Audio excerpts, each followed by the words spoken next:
Spiritual Baddies, cosmic vibes at night. Podcast lit, YouTube with the light. From the stars to the cards, clear insight. Life in every shuffle, speak truth on.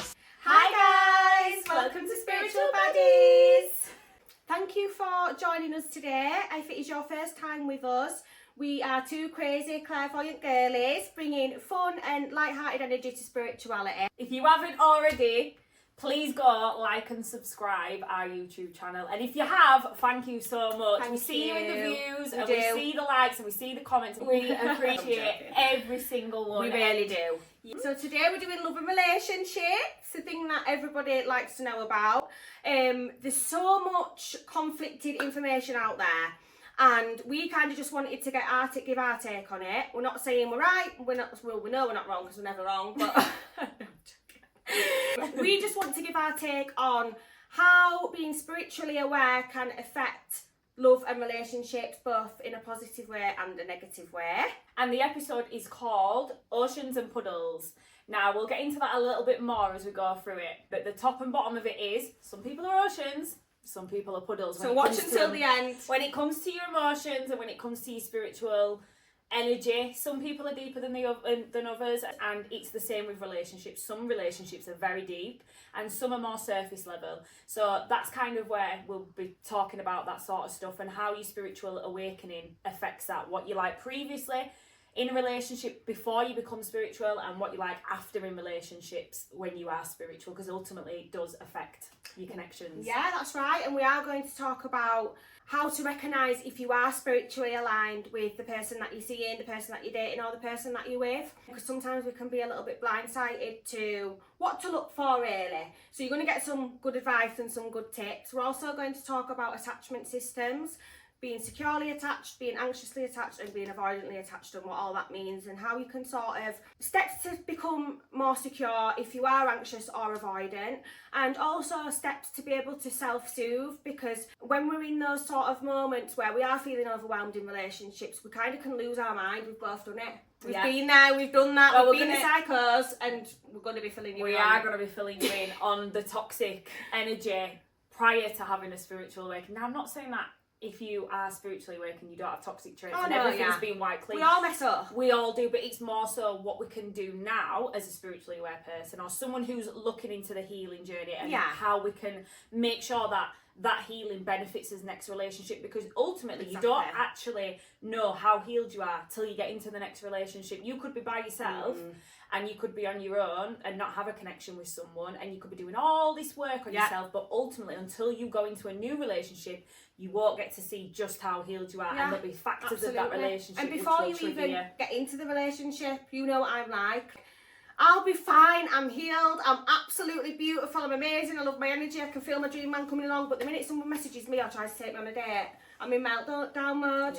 And we're going to talk about why we can feel like that, where it comes from, and what we need to be reminding ourselves.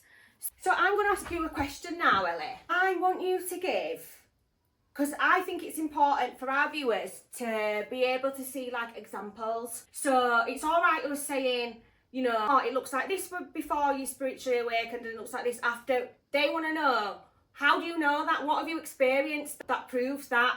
So from you, I want you to answer to the viewers. Give one example of something toxic that you did in a relationship before you were spiritually awakened, and before your healing, and before everything like that, and something that kind of defines someone that's unhealed in a relationship. And then I want you to give examples of the sort of things that you do now, or what you can handle better now that you are spiritually awakened and you have healed a little bit more. If my boyfriend's going to be watching this, he's going to be like, you lie. You still do those things when you want to. No, I'm joking. I am. No, I don't know. You put me on the spot. Babe, you're not. No, right, okay, let me think about this then. Okay. So it's harder for me because my spiritual awakening came when I was 18. So okay, but you wasn't fully. I wasn't healed. So we're talking about after your healing journey, maybe. Okay, we'll reword that. Okay, so I would say prior to starting my healing journey, I would make the person that I was in a relationship with God.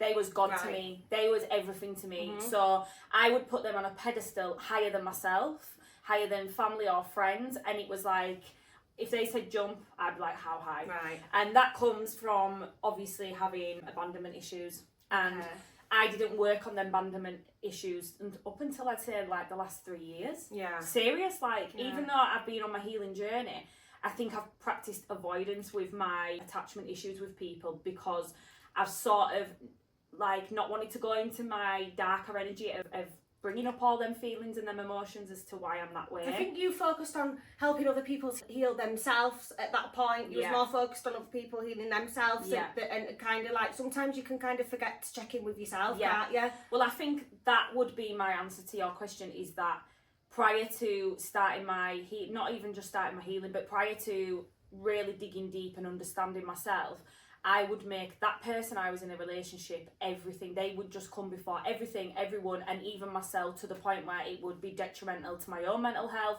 my own well-being, like, you know, and everything they needed, everything they wanted, everything that was best for them, I would do automatically, and I would just put them as number one priority. And I'm not saying it's not, you know, you obviously can put your partner as your number one priority. No, you should always put yourself as your number one priority first. It should be a 50-50. Even, you know? because I even believe that you have to, and not in a selfish way, and not, there'll be negative minds, there'll be someone that's negative that'll watch this and think, what, so you put yourself before your kids? No, I don't mean that. To have healthy, happy children, you have to put yourself first. So you even have to prioritise yourself over your children. And when I say prioritise yourself, I don't mean go and get your nails done before you put food on the plate. What I mean is, if you need to go and take a deep breath, do some bit of meditation, if you need to cancel going to a family party that your son really wants to go to because you know you're about to lose your mind and everything's getting too much, no, we're still going to stay in this weekend actually, and we're going to relax and we're going to have a chilled weekend. That's okay, because we need to be okay for them. Yeah, and you will notice as well, obviously having a tribe of children, I've noticed that if my energy is off, or if I'm having a really hard time processing something, a certain situation or anything, and I am in that low energy, I will notice that my children will mirror that low energy. Yeah, exactly. They will have that same low energy towards school, towards work, towards eating, just everything seems off. So kids are very much a mirror of your energy and what you're dealing with. So that is why when 100%. Bianca says, not about going and choosing, you know, oh, my kids have got holes in the shoes, but I'll go treat myself to a new £200 coat. Like, no, what she means and what she's saying, and I think she expressed that really well, is that you have to make sure that you are mentally in a good place. And of course, we all have bad days. I'm not saying like you're constantly not allowed bad, you know, you've got to be in this good energy all the time.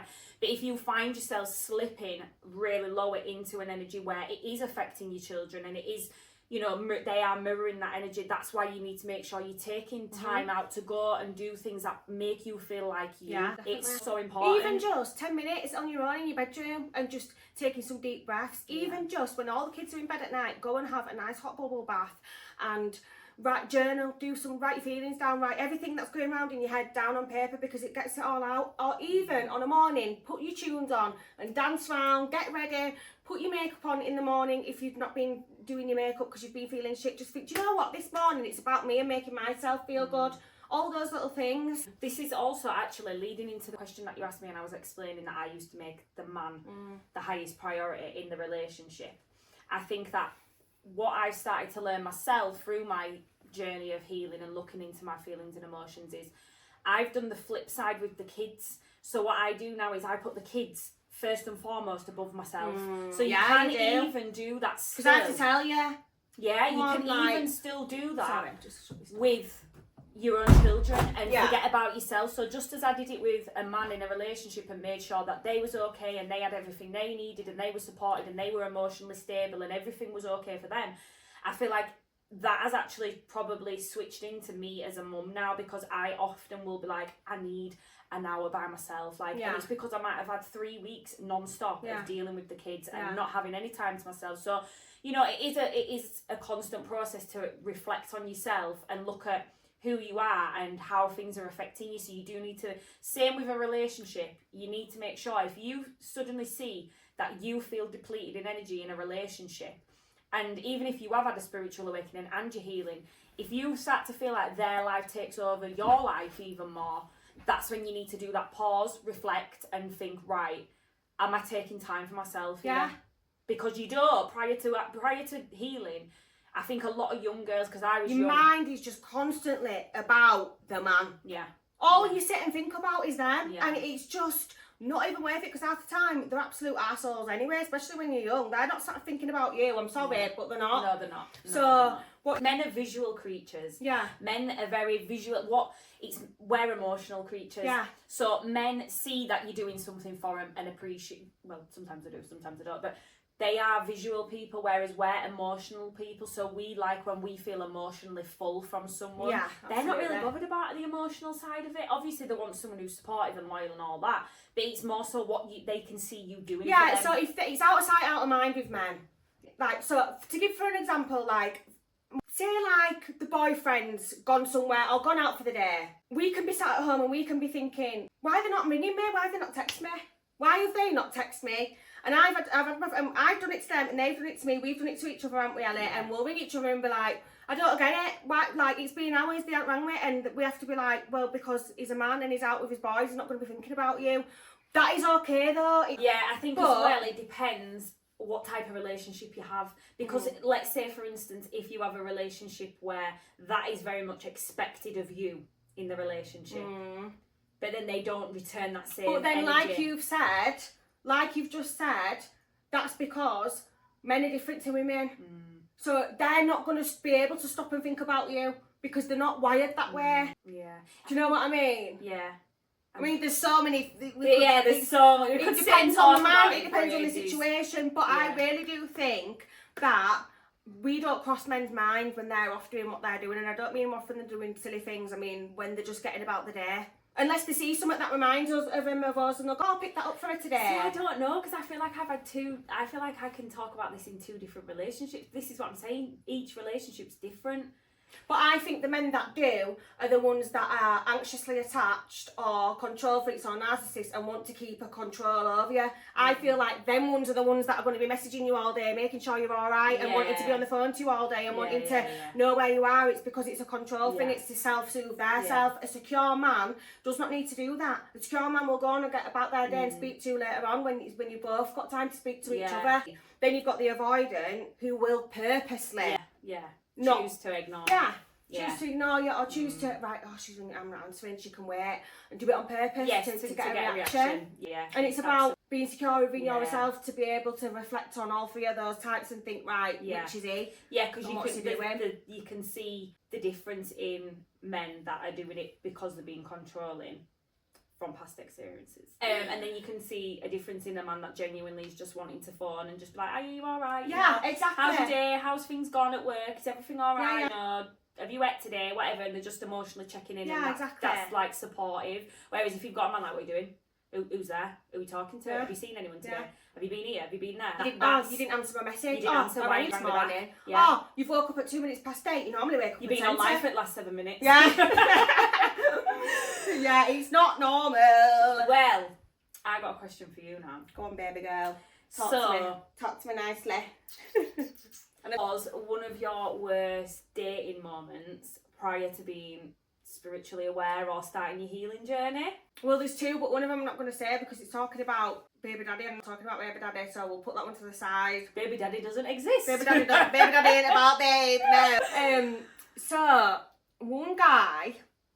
Dum, dum, dum. I had met him on a night out, actually. I met him on a night out. It was Halloween. I was dressed up as a leopard or something, and I met this guy. He was, at the time I didn't know, but he was a little bit younger than me. We've been talking, whatever. Didn't have Romy for the weekend, and messaged saying, oh, do you want to go out? So I was like, all right, yeah, cool. Bearing in mind, I didn't really know this guy. He seemed all right. We'd had a few conversations, and he'd asked to take me out. So I was like, all right, cool. He went, where do you want to go? I went, I like Thai food. So we went to Blue Sakura. He's definitely watching this. No, I don't even think he will, but you know, but by the end of the story, you'll know why. So, we've gone to Blue City. I don't even think he's from, he's not even from Leeds, you know. We don't know where he's from, we've done it, yeah. Anyway, he's pulled up. First of all, I didn't like his car. So that was a straight ick. You know what I'm like. Sorry. I'm not material. What am I materialistic, Ellie? I wouldn't say materialistic as in you want, like, you I want don't the best put of the that best of the first. best. You don't put it first, but at the same time, you have At the a same standard. time, if She you has a pick me up in a standard. corset, I'm getting the ick. I'm sorry. I'm so sorry. And my car is not the best car. Anyway, I'm just being real. I got the ick as soon as he pulled up. Yeah, of course. Got in the car. I thought, oh, give him a chance, Bianca. Come on, like, stop it. So we've gone to Blue Sakura. We've sat down. He said, I'll just have some water, tap water. I thought, oh, fucking hell, here we go. I went, don't you drink? He went, no, do you? I went, yeah, I'll have a large glass of wine, please. Romy's in here. You okay, Romy? Yeah. What you doing? You coming in? What snack you getting now? All he does is eat. Have you said hi to Ellie? Yeah, you did. We're doing it. You're going to be on it. You're not in his haircut. Right, so she's come over to obviously take our order. So he's looked at that, I thought. So she's gone, she's brought the menus, he's like that. Looking, thinking, I'm thinking, please don't. Anyway, you can imagine what I'm thinking, but I'll just tell the story. So my drinks come, we're sat and we're talking and whatever, and he's good looking, a bit skinny for me, but I thought his face is nice. I'm scandalous. I'm never going to get a man when this gets out. No skinny men, nope. No skinny men, no corsers, nope. You're not living at home with your mum, nope. So we got talking and he was just telling me about, like, I was saying how I'm really close to my family and stuff like that, and he was like, yeah, I go to church every Sunday. So I was like, alright. He was like, are you religious? So I was like, no, I'm spiritual. Anyway, he looked at me like they wanted the ground to swallow him up. I basically just tried to change the subject. He did try to start preaching and I was just like, I think we should change the subject, because obviously it's not very, like, first date like. Anyway, so we were talking and it were alright actually, it wasn't bad. We've ordered our food, we've eaten our food, and then the bill came. He did not. Then the bill came, right. So he's like took the bill and gone, thanks, and gone. Bearing in mind, it were only like, what, 70 quid? Which is cheap for a That's first fucking date. cheap, I'm sorry, but that's cheap. Yeah, it is. So he's gone. I went, are you alright? I passed him his water. He nearly fainted. He went, what would you want to do? I went, well, I don't know, what do you want to do? And he went, well, what do you want to do? And I went, well, do you need me to pay? He went, oh no. I went, well, do you want me to pay something towards it? I was like, obviously, like, it's fine, you want drunk, I've drank. Like, in my head, I'm thinking, I've never seen this guy again. But game over, done. Anyway, so I was like, so I paid towards it. I thought, just get me fucking home. At least he can do is give me a lift home, like, just get me home. in his little corset, chucking along. No offence, corsets. No disrespect to corsets at all. So at this point, I mean, there is a little bit of a worse bit to the story, but I don't know if I should really tell this. At this point, I was talking to somebody else. Well, I've been talking to someone else, but we've not seen each other for ages. And he's texting me saying he's in Fibre. So I'm thinking, should I get this guy to drop me off at Fibre? Anyway, so I just thought, no, I can't do that, it's too far, it's too much. So I just got him to take me home, and when he pulled up outside my house, he undid his seatbelt, and I thought, oh, for fuck's sake, he wants to come in for a cuppa, you know, since he doesn't drink. I was like, right, how many sugars do you have? He wants council pop. Anyway, so we sat down on the sofa, yeah. I've got my wine filled right up to the rim, to the point where I'm like, on it, because I'm thinking I need this drink. So we're talking about, I was telling him about that I used to do seasons in Iron Apple when I was younger, a couple of years. This would have been like, how many years ago, it doesn't really matter. I was about 19. And he went, what? And I went, yeah, at the time of my life, I loved it. I went, you need to get away, you need to lighten up. And he went, well, what about your reputation? And I went, what do you mean? And he went, I haven't even told you this story, have I? And he went, what about your reputation? I said, what do you mean? He went, do you not worry about when you want to settle down and meet someone and how serious they're going to take you when they know that you've been doing a season in Iron Apple? I went, I was 19 years old, you're supposed to do that stuff when you're young. I would encourage my son to go and do that. Go and have fun, see the world. Not even if it's not the world, go do something fun. You're young, like we've got our whole life. He went, well, everybody knows that them Napa girls are slags. And I burst into tears. No, you didn't. I swear to God, I burst into fucking tears. I'd have slapped him. He didn't know what to do. He didn't know what. No, but I think at that point I was feeling a little bit. You felt judged in that moment. I wasn't in the best place anyway at that moment, and I'd not healed where love was concerned, and it triggered me, and it made me feel shit, and like, it's not like me to I don't know, like, with me, I don't even know how I'm gonna roll. I don't know whether I'm gonna punch someone clean in the face or burst into tears. I'm soft as shit, but it just depends, like, how I'm feeling on that day, and that day, it just made me, it upset me. And his little face, he was like, I'm sorry, I didn't mean it. I said, you need to think about what you're saying before you say things. I said, how do you think that makes me feel? Especially, and I'm thinking, oh my God, is that what people think? I've never known that. I didn't know that. I didn't know people don't fucking think that. No. He's the only person, bearing in mind, he sat drinking, asking for tap water in the restaurant, so you were boring. You're 20 years old, you haven't even been on a lad's holiday, and you're sat there judging me. And go and see the world instead of sat in your mum's box room judging everyone. So anyway, I've kicked him out. My ex is texting me. He went, where are you? I'm coming to get you now. I thought you were in town. I said, no, I'm at home. He was like, all right, then I'm going to come, blah, blah, blah. And then I've got my other gay best mate texting me to go out. And I can't remember what I did that night. I think I was just sat in shock for about an hour. I don't think I ended up seeing the ex. And then I'd never seen him since that day. I think I might have deleted him, got pissed off because he didn't turn up. That was my worst date. In hindsight, what would you, so say that situation happened and you was where you're at right now, how would you have dealt with that? I wouldn't have let him drop me situation? off home. I'd have booked my own taxi and gone home. I wouldn't have even given, as soon as he didn't pay for my food and looked at me to pay half, after he'd asked me, don't get me wrong, right, so this is like a dating thing that everybody has their own opinion. If a man messages you and asks to take you out, he's asking to take you out. Like, for me, I'm very old school. Like, back in the day, the man went out and hunted and provided for the woman. The woman cooked and cleaned and looked after the home. And I'm not saying it should still be like that, but there's aspects of it where the man's supposed to be the leader and the man's supposed to look after the woman and make the woman feel good. And the woman's supposed to look after the man emotionally and have time for him and care for him and look after his body. If he's got a cut on his leg, you patch it up. If he's had a bad day at work, you stroke his head and ask him what's happened. Do you know what I mean? But would you do all that if you still drove a course? No, I wouldn't. I wouldn't. I'm sorry, but no. But imagine, right, if you turn someone down for driving a Corsa and then the next day you saw them driving down the street in a Lambo. Well, this is what I thought you was going to say when I asked you, how would you deal with this situation now that you've healed? I thought your approach was going to be like, I would have accepted him for who he is. I thought that's where she was going. I thought you were going to say. So me as a spiritual person, I'd have said, yeah, that's fine who that person is, but you're not for me, and that's okay. No, I would have just said, thank you for a nice day. I'm going to get a taxi, I'm going to go home. Yeah. And it's not ghosting because, well, it is a bit, isn't it, actually? No, you're allowed to. You can say it in whatever terms you want to say it. Some people. But I've told a wild story, right? This is what I mean. This is what I was saying to you off camera. I've told a wild story, and you've not told a wild story. I asked you what's something toxic you've done in a relationship, and you have not said toxic stuff what you've done.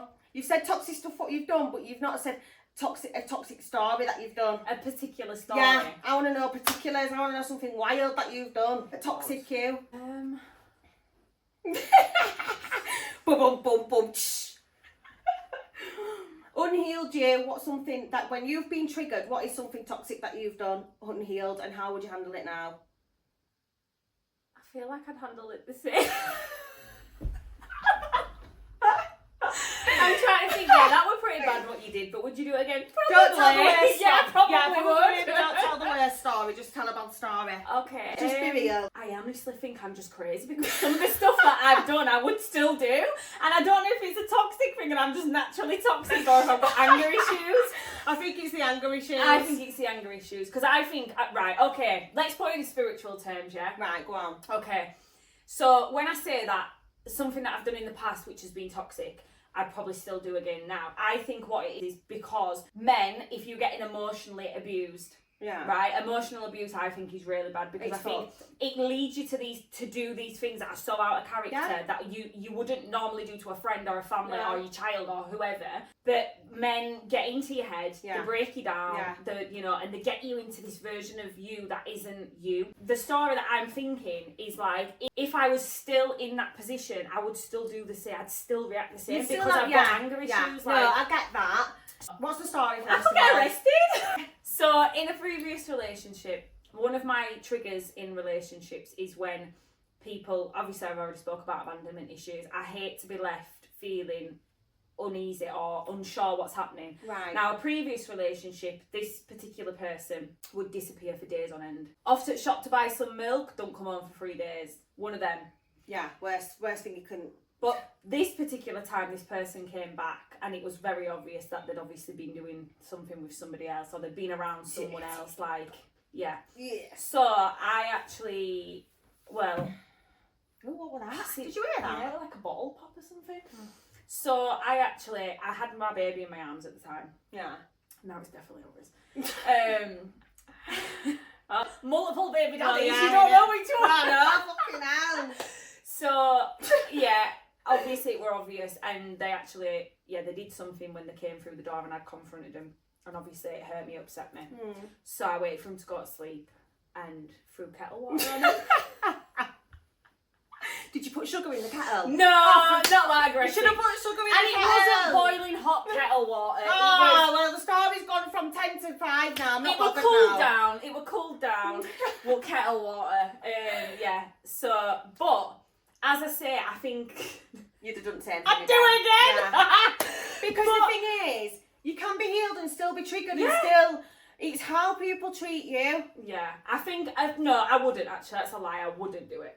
Maybe I would, but I wouldn't. I think. Do you know what it was? In that moment, I felt fully violated because I had my baby in my hands, and obviously there was something that person did in that moment to me, and I thought it was really disrespectful. So, and when it comes down to my kids, you don't mess around with my kids.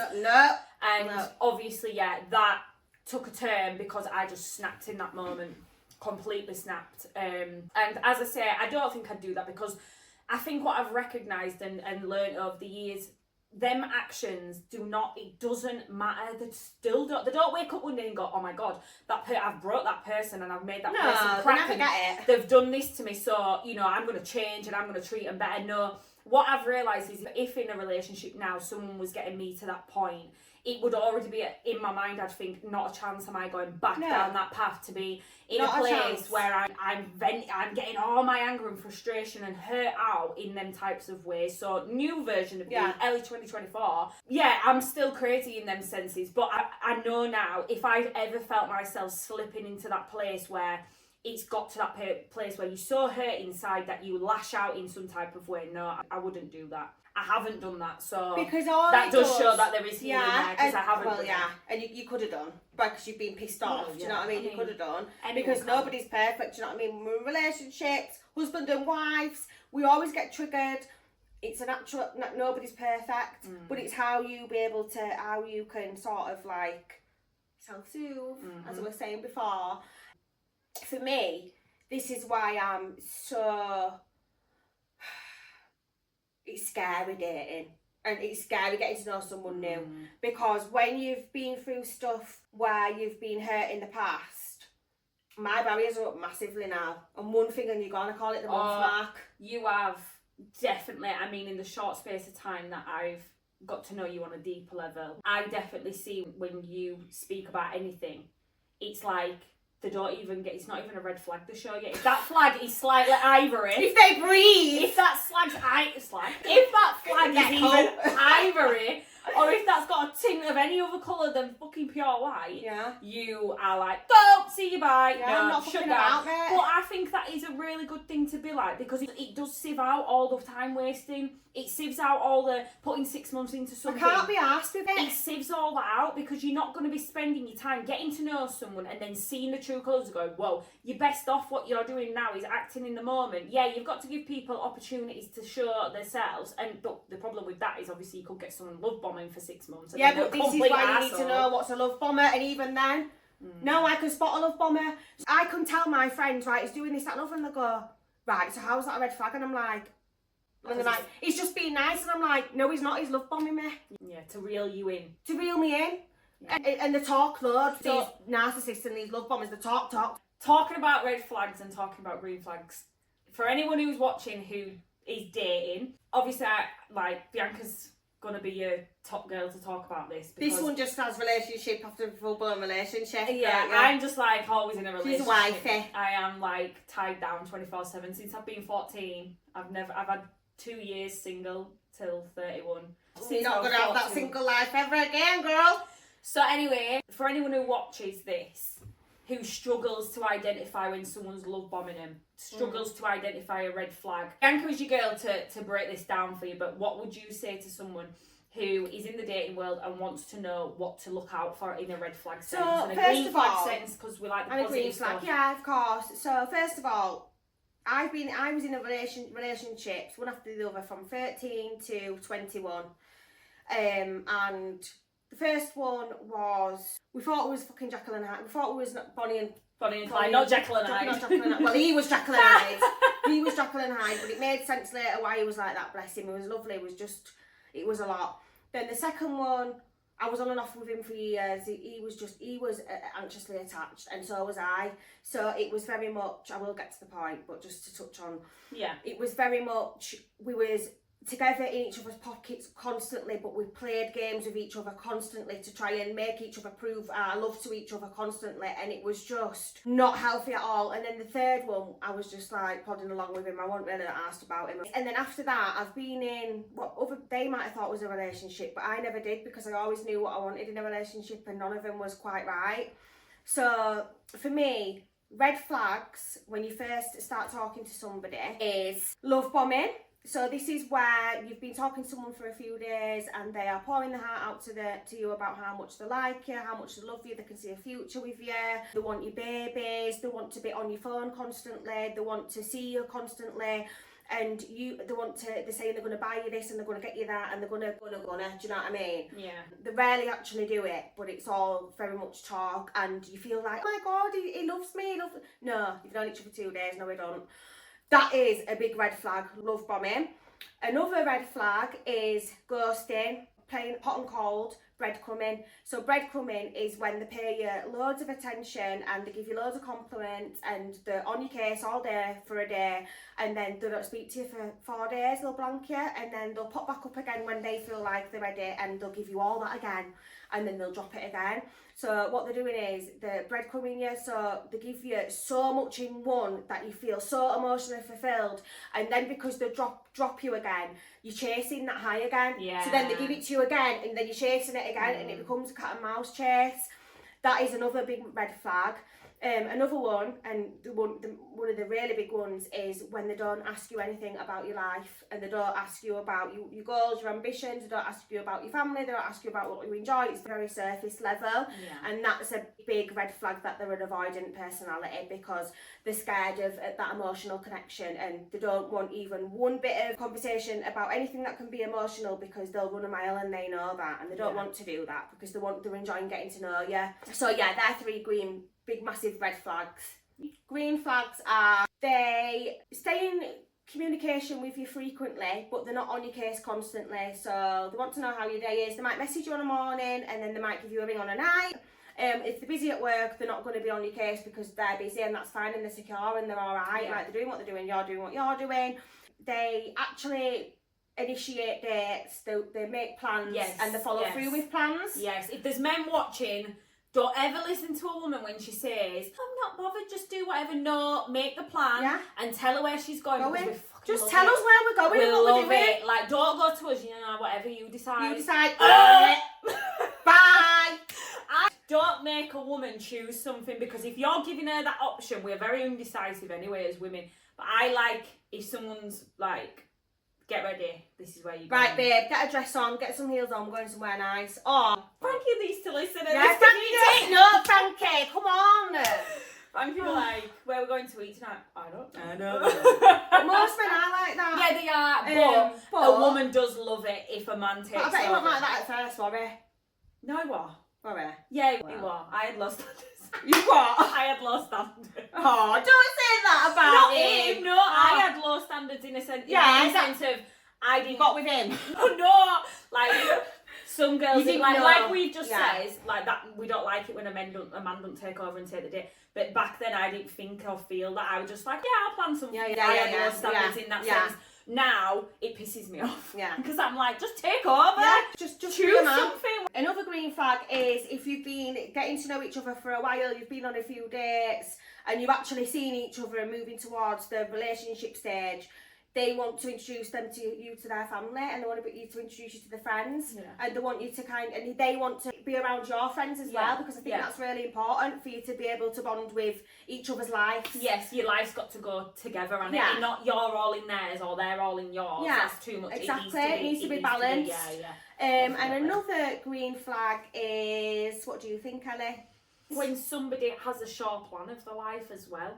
Because if somebody has no expectations of where their life's heading, Yes. and they have no goals set, and they have no idea what they want to do, and I'm not saying that they have to have all the shit together. No. But they need, if someone comes to you and you're single and, you know, you're getting to know each other and everything's going good and it's like, so what do you want out of your life? I don't know. They've got to have ambition, they've got to know got to where have they're going, and they've got something. to have a plan, and they've got to know Yeah. the way to the plan. With people who have no goal, it's like, they don't have no ambition for the future, and when it's always like, I'm going to do this, but they never do it. They never put any actions into place. No, and this, you can see that by but what's you can going see on around somebody who is putting an action into place. Yeah. And it's like, sometimes they might prioritise their work over you, but actually, That's a good thing. Yeah. That is a good thing. And it's not that they don't have no time or energy for you, but you'd be mourning on the flip side if they had no Again, goal. it's balance. It is all balance. It is all balance. It is. So, Ellie, so I've got a question for you now, and this is actually quite an important one because I think people get a little bit confused.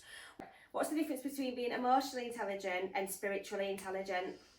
When people talk about like someone being emotionally intelligent, I think men think this is one particular way of being like someone who knows everything. That's what a man would say, like, they know it all. Yeah. But actually, emotional intelligence is when you can recognise your own self emotions and what you're going through and relate it to something, and you can think, right, I'm feeling like this because of, and I know that I'm acting this way to that person because of this past situation, or I know what's triggered me in this situation. If you're emotionally unintelligent, you're going to come across as someone who's like, not my fault, don't care, not to do with me, this is who I am, take it or leave it. But if you know you've overreacted in a situation, or you know you've acted out a character for yourself, and you can turn around and go, right, I think I've acted this way because this situation that's presented itself now, I've actually gone through already, and this is what's triggering me to act this way. And then your spiritual intelligence is obviously not the same as your emotions. Your spiritual intelligence is where you can recognise that every single person on this earth has a soul, has a spirit, and we're all going to be different. But ultimately, everyone comes into your life for a reason. So it's when you have that awareness that this person's probably come to me right now in my life to teach me this particular lesson, to teach me to reflect on this in my life. And it's understanding that everything happens for a reason.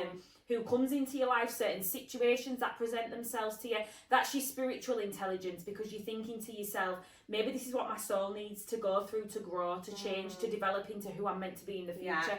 And of course, then you have your spiritual intelligence, where it's, you know, your knowledge that you've built up around spiritual stuff, you know, that's your knowledge. But your intelligence would be coming from a place of, we're all in this world together, and we're all going to mess up at some point, and understanding that maybe they're not as awakened as me, maybe they're not as enlightened as me, maybe they haven't got that awareness that I've got, and that's okay wherever they're at on their journey, but accepting that maybe in the frequency world that they're on a different frequency to you, and it's not a personal thing, it's not a something, you know, to say, well, I don't like them. It's more coming from a place of, well, I accept that they are not my cup of tea, as people say, but it means that you're on a different frequency. That's why you have connections that, you know, they last for as many years as they're meant to last, but then eventually your frequency changes, your idea of life changes, their idea of life changes, and you become unaligned. And unfortunately, I think what happens in a lot of relationships now is a lot of people are afraid to say we are not the same frequency as what we was when we met each other, and they'll cling on to a relationship that no longer serves them. Ultimately, if your energy is completely different to each other than when you got together, it's time to walk away. It's time to say, because we don't match anymore. Yeah, and it's sad. Because you do still really, if that person's not give you a specific thing that you want to leave them over, but you know deep down that you that's just don't not, like them anymore. You don't want to be around their energy anymore. It's sad because you can always it's an energy have that thing. love. But you have to be emotionally intelligent and emotionally aware and spiritually intelligent and spiritually aware enough to say, we don't match, we don't align anymore. It's not a bad thing. It just means that there's something better coming into your life for you. That's more on your energy. And I also as well think with spiritual intelligence, it's being able to read people's energies. So you can be getting to know someone and they can say everything that's right, and you can be having the time of your life, but you can meet them and you can think, there's just something. And I think when you're spiritually aware and you're spiritually intelligent, it goes past actions and words. It's energy that you feel and that you pick up on and that you see. And you've got to trust that you've got to trust that in the beginning. Because Definitely. if you have them if you go on a date and things are going really well, but there's something missing, there's something in your mind that and it's not a trauma thing where it's a you're little looking, niggle, like it's not a trauma thing where you try to push someone away when they're getting close, and there's just something that energetically is not matching your energy. You have to trust that in the beginning. You have to listen to the little... If you give that person an opportunity, I guarantee you now, at some point, whether it's in 6 months, 6 weeks, 6 days, or 6 years, that niggle inside you will be shown, and it'll be a massive deal. And you'll think, I knew that from day one. I didn't listen. Yeah, so you have to tune into that in the beginning. Something inside was not fitting with him. Something's not right. I don't know what it was, but it just wasn't. I was like, he's lovely on paper, but something missing. Women, I'm going to say, and this is not, I'm not saying that men don't go through it, but I wish a lot of women would recognise that and act on it straight away, because I personally know what it's like to waste 3-4 years feeling that in a long-term relationship but not acting on it, and wasting all them years being unhappy and not feeling settled, to then eventually when it does come to the final days and it's done, you then go off on your new life and you have this amazing life and things start coming together for you, and you just ultimately sit there and think, why didn't I do it sooner? So I really hope a lot of women do recognise them feelings earlier on than what I did. And also as well, I think a lot of people get a bit confused between what's my anxiety and what's my intuition. For me, anxiety feels like it is a torment, whereas intuition is like a gut feeling where you feel a bit sick because you know it's right, Well, they say your intuition is quiet and your insecurities and anxieties are loud. So it's like in your head, like, you can't stop thinking about it. Your intuitions are them quiet feelings, them little... That little sicky feeling in your belly. Yes. When you just know something's not right. But your insecurities and your anxieties and your fears are what are louder and on repeat in your mind, going over and over and over. This is why it's really, really important to, if you're getting confused between what's your anxiety and what's your intuition, to forget about the whole situation and to do something totally different to what it is that you're thinking about. Go out for the day, clean your house, put some music on, do something. Try not to think about it. And then a few days later, when you're relaxed and you're calm and you're in like a more of a meditative state, maybe just before you go into bed, then think about it, and your body will show you the answers, the way you feel. You just have to tune in. This is kind of what we was talking about feeling the energetically being on different levels to people. This kind of ties into that with the anxieties and the intuition, because it does happen so often that two people will mold together and create a life but have such different levels of who they are. And it's like someone could be very surface level, don't want to break outside the box, don't want to know anything new, don't want to gain. But like a spiritually aware person, we're always about understanding more, understanding yourself, understanding others. But if you're with someone who's on a different frequency, where they're very on their own wavelength of being like, this is who I am and I'm not going to change, that would make for a pretty big disaster in a relationship, because you're going to be trying to... There's just no point, man. I'm sorry, but I know I come across very harsh in these situations, and sometimes I have to like tell myself, like when I'm talking to my friends and stuff, and I'm harsh with them, and then after I go, it's not my place to say that, I'm sorry, like, you probably didn't need my opinion then, you probably just needed to be listened to, and they'll go, it's alright, B.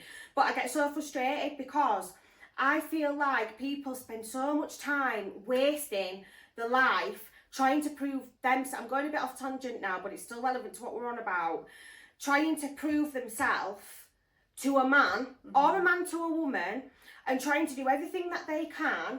And this isn't about anyone specific, this is about an anxious attachment person. If you're anxiously attached, what that means is you spend your life trying to prove yourself to someone that you are good enough for them, and you overdo everything, and it actually pushes the person away. And then most of the time when you're anxiously attached, you go for someone who's avoidant, and it never, ever, ever works. Because the more you push and push and push and try and get closer, they run and run and run and run and get further. And then when they do finally pull their energy back, but they're only doing it because they're playing a game to try and get them back, but they're still constantly thinking about them, and then they do come back, it's the whole cycle all over again. And I just think people, this is something we should get taught in school about attachment systems and about how to be secure. Because I used to be anxiously attached, but I didn't show it, but I felt it. So I'd always go for guys that just didn't like show me the love that I wanted and needed. Yeah. Because they didn't know how to do it and it scared them. Yeah. But then I was kind of a fixer, so I'd then want to try and like get them to understand the brain more. And they not ready for that. You can't force people to be that. So how does a relationship look to you?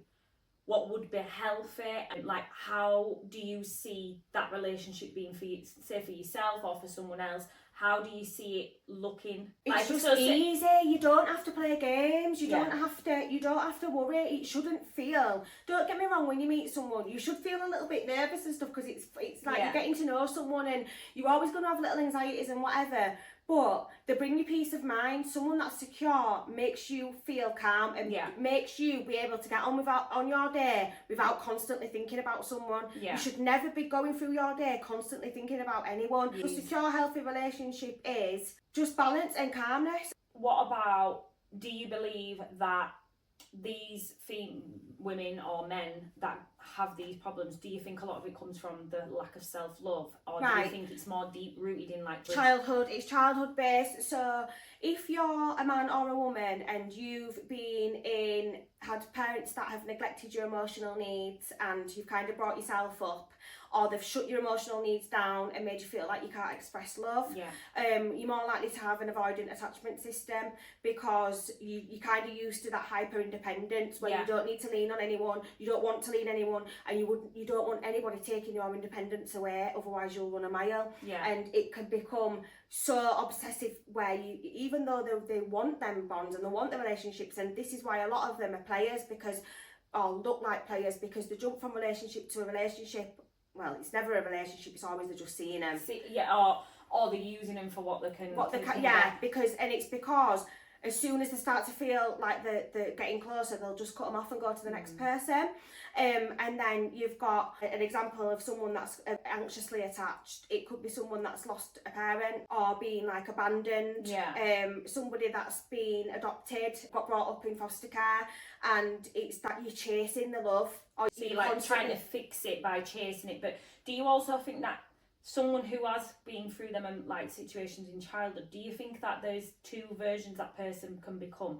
Because I think that you do see sometimes that someone who has been emotionally neglected as a child can also grow up to be the emotionally neglective adult. Then you also see it in the hyper, like you said, in the hyper way of being someone who tries even harder to get someone to make them feel that way. So then they're trying. I think it depends as well if you're a man or a woman. I think if you're a woman and you've been neglected emotionally, you can. I think you're more likely to be anxious. But I think if you're a man, you're more likely to be avoidant.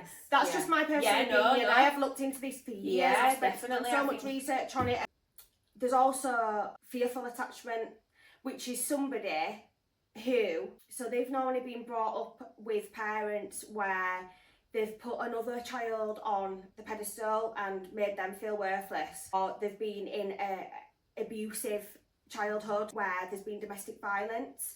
And the fearful avoidant is like a mixture of anxious and avoidant, and it's like they really want love and they give all the love and they get really close how an anxiously attachment person would, but then all of a sudden they'll run away to protect themselves because they think, my God, I love this person and this person's going to hurt me, and they'll run. A fearful attachment system is when you really, really want that love, you want that relationship and you want it, and you will go for so long in it, but then it's like, shit, I'm going to get hurt, and then they run. So that they will give you the emotional fulfillment, and they'll take the emotional fulfillment where the avoidant won't even dip the toe into that emotional side, whereas the fearful will.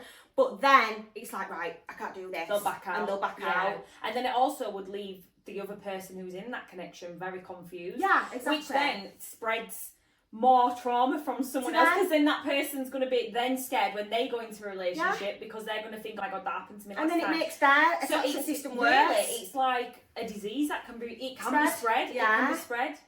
Some people are secure and then they get with someone who's anxious. Energy can only be transferred and not destroyed. That's exactly. Yeah. It doesn't go anywhere unless you destroy it yourself and you work on yourself. Yes, because if you affect somebody else's energy that much that they then carry around that trauma. So say if you got emotionally connected to someone and that person's in that emotion, fearful energy, and you've got everything in, you've gone all out for this person and everything's going good, and then they just back off suddenly because of their own traumas, you then would go into another connection where you are probably going to be more emotionally detached from someone. Yes. Because you're going to be scared. Yeah, exactly. So then it's like it keeps. So then you become an avoidant attachment because you're protecting your feelings so much. This is why it's so important to do that work. Yeah. Because really ultimately, look at yourself. Yeah, but that was the question that I was going into next: is can you go into a relationship still working on yourself and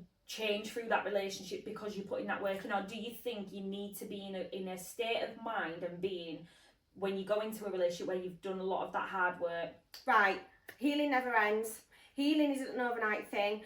So if you've been working on yourself and you go into a relationship and this person is avoidant, straight away you're backtracking straight back to the old you. All them anxious feelings are going to come back up and you can't handle it because it triggers you back into that. Yeah. Which is why I'm so careful now with dating, because I can't do that. So the answer to the question is, depends on the other person. You can go in, you just have to be aware and watch how this person is, because if you know that this person is going to trigger you, then there's no point even going into it. But I do believe if you have looked in the mirror and you've realised what attachment system you have, and you've started to work on it and you've started to understand your triggers, and you know, right, this is what I can cope with, this is what I can't cope with. Of course you can date and get into a relationship because you're aware of your triggers then. Yes. It would only work if you got into a relationship with someone who's securely attached, who's not going to trigger you. Yes. And when I say not going to trigger you, we all have triggers, don't we? We're human beings. Yeah, definitely. You piss them off, they piss you off. I don't mean that. Yeah. I mean, like, really trigger you. Yeah. And if they do trigger you, you can have a conversation about how they're triggering you, and because they're secure, they'll sit and talk to you about it, and you can work it out together like normal people. Yeah. Instead of it being up, down, up, down. Relationships should not be. If there's anybody out there that is listening to what we're saying and it's making you feel a type of way and you're thinking, oh my God, Jed, that is what it is, it's torture. No relationship is worth that. No. I'm sorry, but it's not. It's just not. And you have to be honest with yourself. You have to look at yourself in the mirror and you have to think, am I an idiot? Like, I'm sorry, but you do. You have to think, am I a mug? Am I really gonna put up with this? And the other person they can not be a bad person. Not all these people are bad people. We're not saying that, are we? No. It's just... No, I don't think there is a case of someone being a bad person unless at they're a all. narcissist, but that's a whole other conversation. But I think it's more so recognising that there may be people out there that are very much not in the same energy as healing and not wanting to trigger someone. People don't recognise in themselves that their feelings and emotions could potentially hurt that other person, and that's because of self-unaware. They've got no unawareness. No self-awareness. But for someone who is spiritual, we do have this self-awareness, and that's what makes it hard for people to date. I think when you've got this full awareness now, you find it very difficult to, not yourself, I'm just talking, but you find it I think it's harder to date because you've got this awareness that you cannot stand for 2 seconds someone to come into your energy and when you've worked so hard for it. Yeah, and make you feel like you can't be that way, you're just overreacting, or you're just doing this, this and this. It's not worth it. You're not going to give them any kind of breathing to come into your space and allow that energy around you anymore, because you've put in that work to recognise these things about yourself. However, like I say, obviously I've got tons, black bags, frigging bins full of trauma. Loads. We have. I think, looking in reflection of my own life, I know that I had a really big deal with people abandoning. So I clung to a relationship where that person was too old. Yeah. But they took advantage of they made I personally, they saw that vulnerability. Yes, they saw the vulnerability. And then I had my time single and I found myself and I was working and I was doing all this healing and then when the relationship came up again, it was one that I felt I chose for myself, and it wasn't one that was an opportunity that was forced upon me. Yes. I felt like I chose that relationship. So you could feel the difference. Yes. However, I would say that I thought I'd done all this healing until I got into the relationship. Right. And then when I seen that the relationship had all this potential, it was me that was jeopardising it. Yeah. Because of my triggers affecting, they weren't even triggers, it were me and my emotional vulnerability. I was scared to be emotionally vulnerable again. Right.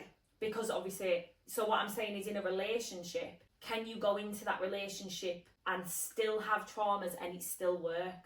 Because if then traumas come up, ultimately. Well, then that's a test for yourself to see if you're still able. That's a test for yourself to show, can you still concentrate on yourself, and can you still work on yourself while you're in a relationship, and can you still put that time to the side to be able to work on yourself, and can you admit that to your partner, and is your partner going to be alright with that? Are you going to go on that journey together? Can he help you? Can he soothe you?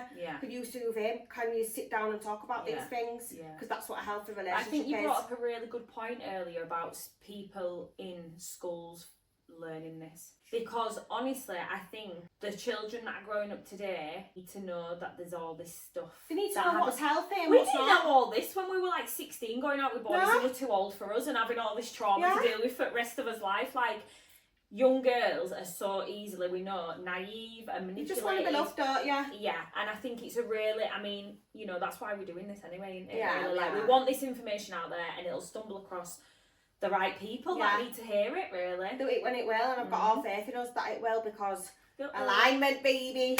So, what is your biggest ick? I've got about 100. We're going all day. I know. Lack of compassion and empathy. Oh, that's going to touch a nerve. Lack of compassion and empathy. Literally, I shouldn't say hate, but I dislike when somebody sees you going through something, or somebody recognises that you're not in a good place emotionally, and has no compassion towards it, and no, that they're like, but I don't understand that. So why are you feeling that?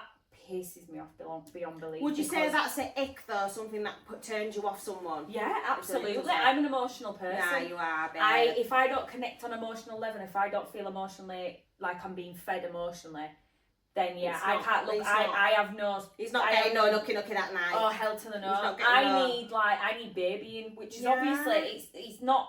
Well, it is probably a trauma thing. But I need to feel emotionally supported. But as well, not everything is a trauma thing. We can have our personality traits where we do just want to be loved. Love language. My love language. Oh, yeah, what's your love language? My love language is I have to be wanted and needed. I have to be touched. I need to be. Words of affirmation. Yeah, I need that complete emotional support. I need someone, not someone who's like, I don't give a fuck how you're feeling.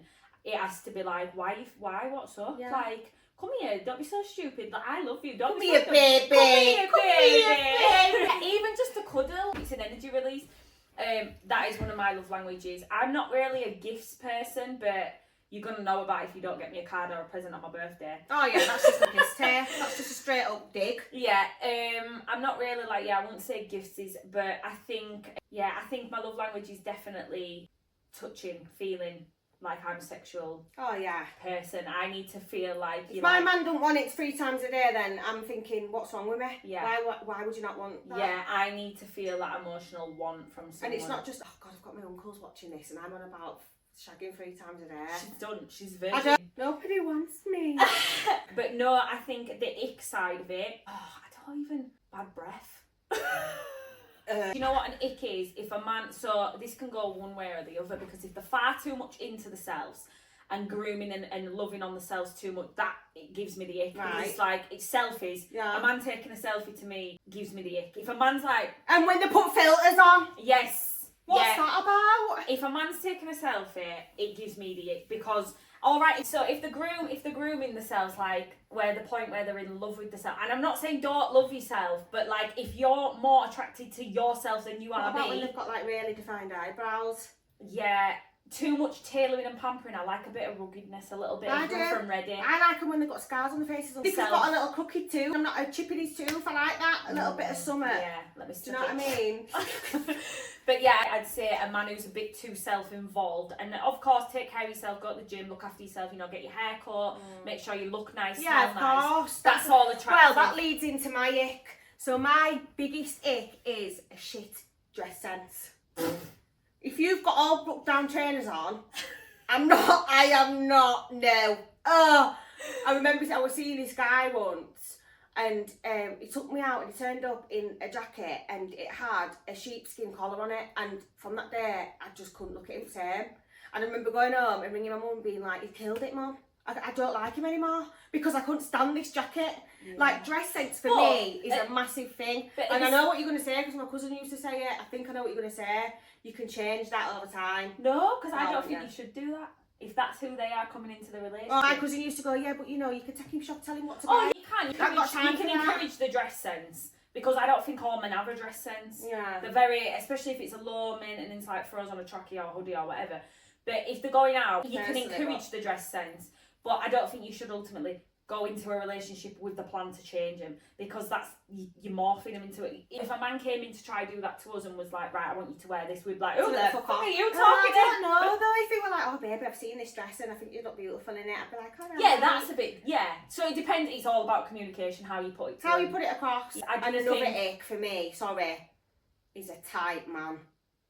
A tight man. I can't stand it! Like, I'm making myself seem like the biggest gold digger or whatever, but I'm not at all. You're gonna get a load of messages. My own shit. You're gonna get a load of messages to be someone's sugar baby after this. Oh good. No, I'm joking. Sugar baby without the sugar. Yeah, that's alright. I don't mind that. Because you ain't getting no sugar from me. Like, listen, I'm a virgin, born again virgin. But it's not about, I can look after myself and my son. I don't need no one coming in and giving me money. Whatever I ask for, I can provide already. I can provide already for myself. And when I say a tight man, I mean, say like you've gone out or he's bought something and then he goes, God, 20 something quid. Please, I won't see you again. Oh, what? So what? 2 quid for parking? You just, oh, no.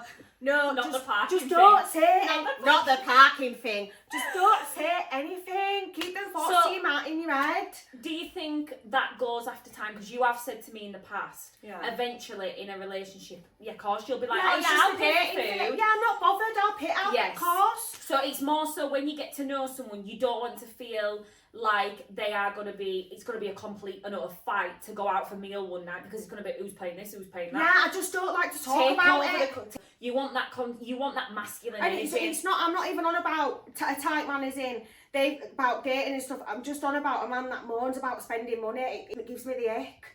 His own money, not to do with me, but it's just when they make a big thing about spending money, it gives me the ick. Yeah. It really does. Yeah. Don't complain about it. Yeah, don't talk about money. Just don't, like I don't need to hear that. I'm not interested, it just gives me the ick. So, dress sense, a tight man, what else gives me the ick? This is not what gives me the ick, but you said about someone that's not there for you emotionally. And for me, it's someone, again, which goes back to the red flags, is someone who's not invested and doesn't ask you questions about your life. Yeah, I want to know they're interested in my life. Yes, and not just, because I think as well that can read that they're only interested in one thing as well. Yeah. If they only want to know, like, basic, normal level shit, then they're only interested in what's between your legs. Exactly. Because they're not ready to get deeper. And for me, I don't want that. Do you know what I mean? I'm not interested. Like, it's boring. Yeah. Especially when you're spiritually aware and emotionally intelligent, them surface level relationships are boring. Actually, a good time we could ring a man and ask him what their ick is about a woman. Right, ring someone. I don't know who. I've got the perfect person. Ring him now. Shall I? Yeah, ring him because he won't be bothered about being on it. Ring him. Tell him you're with me, then he'll definitely won't be bothered. Right, let's see what he says.